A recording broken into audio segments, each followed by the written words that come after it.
ഇന്ത്യയുടെ ഇംഗ്ലണ്ട് പര്യടനത്തിലെ മുഹമ്മദ് സിറാജിന്റെ പ്രകടനത്തെ പ്രശംസിച്ച് പാക് ഇതിഹാസം വസീം അക്രം. അതിയായ പാഷനോടെയാണ് സിറാജ് ഇംഗ്ലണ്ടിനെതിരെ പന്തെറിഞ്ഞത് എന്നാണ് അദ്ദേഹം പറഞ്ഞത്. താരം ഇനിയൊരു സപ്പോർട്ടിംഗ് പ്ലെയറല്ല എന്നും അദ്ദേഹം കൂട്ടിച്ചേർത്തു. ടെലികോം ഏഷ്യ സ്പോർട്സിന് നൽകിയ അഭിമുഖത്തിൽ സംസാരിക്കുകയായിരുന്നു അക്രം. അദ്ദേഹത്തിന്റെ വാക്കുകൾ ഇങ്ങനെയാണ്: പരമ്പരയിലെ സിറാജിന്റെ പ്രകടനം അസാധാരണമായിരുന്നു. 5 ടെസ്റ്റിലും മികച്ച വേഗതയിലാണ് അവൻ പന്തെറിഞ്ഞിട്ടുള്ളത്. എന്നിട്ടും അവസാന ദിവസം സിറാജ് കാണിച്ച ഉത്സാഹം അവന്റെ അവിശ്വസനീയമായ സ്റ്റാമിനയും ദൃഢനിശ്ചയവും തെളിയിക്കുന്നുവെന്ന് അക്രം പറഞ്ഞു. പൂർണ്ണ പ്രതിബദ്ധതയോടെയാണ് സിറാജ് ബൗളിംഗ് യൂണിറ്റിന്റെ ചുമതല ഏറ്റെടുത്തത്.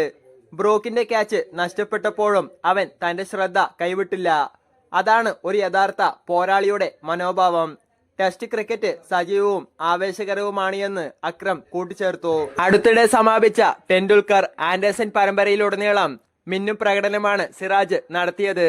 5 മത്സരങ്ങളിൽ താരം 23 വിക്കറ്റുകൾ സ്വന്തമാക്കി വിക്കറ്റ് വേട്ടക്കാരിൽ ഒന്നാമതായിരുന്നു.